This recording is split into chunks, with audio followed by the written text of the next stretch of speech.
Guntur mayor కూటమి అభ్యర్థిగా కోవెలమూడి రవీంద్ర కలెక్టరేట్లో నామినేషన్ దాఖలు చేశారు. రేపు ఉదయం 11 గంటలకు గుంటూరు నగరపాలక సంస్థలో మేయర్ ఎన్నిక జరగనుంది. దీంతో కూటమి పార్టీ నేతలతో కలిసి కోవెలమూడి రవీంద్ర నామినేషన్ దాఖలు చేశారు. రవీంద్ర ప్రస్తుతం నగరపాలక సంస్థ టీడీపీ ఫ్లోర్ లీడర్గా ఉన్నారు.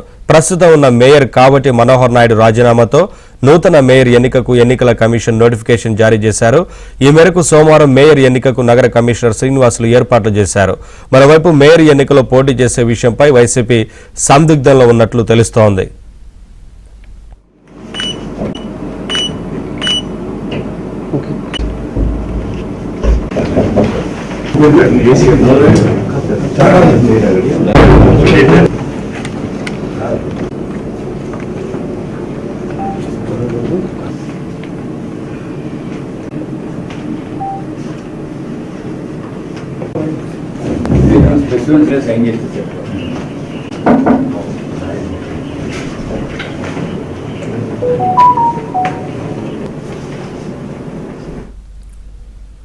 గుంటూరు నగర అభివృద్ధికి కృషి చేస్తానని మేయర్ కూటమి అభ్యర్థి కోవెలమూడి రవీందర్ తెలిపారు. కూటమి నేతలు తనపై ఉంచిన నమ్మకాన్ని నిలబెట్టుకుంటానని అన్నారు.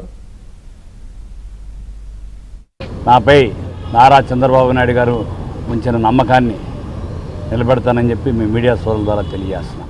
అట్లాగే గుంటూరు నగరం అన్ని రకాలుగా సమగ్ర అభివృద్ధితో ముందుకు తీసుకెళ్తానని చెప్పి కూడా చెప్తున్నాను. ముఖ్యంగా మనం 4 సంవత్సరాలుగా చూసాం ఏ విధంగా గుంటూరు ప్రజలు ఇబ్బంది పడ్డారు. కూటమి ప్రభుత్వం వచ్చినాక ఆ గుంటలన్నింటినీ కూడా పూడ్చి ఏ విధంగా అభివృద్ధి జరుగుతుందో మనందరం చూస్తున్నాం. అట్లాగే ప్రజలందరూ కూడా విసిగిపోయారు. గుంటూరు నగర ప్రజలందరూ కూడా ప్రశాంతమైన వాతావరణంలో జీవన విధానం సాగించేలాగా ఈ కూటమి ప్రభుత్వం ప్రాణంలో కల్పిస్తుందని చెప్పి మీడియా ద్వారా వాగ్దానం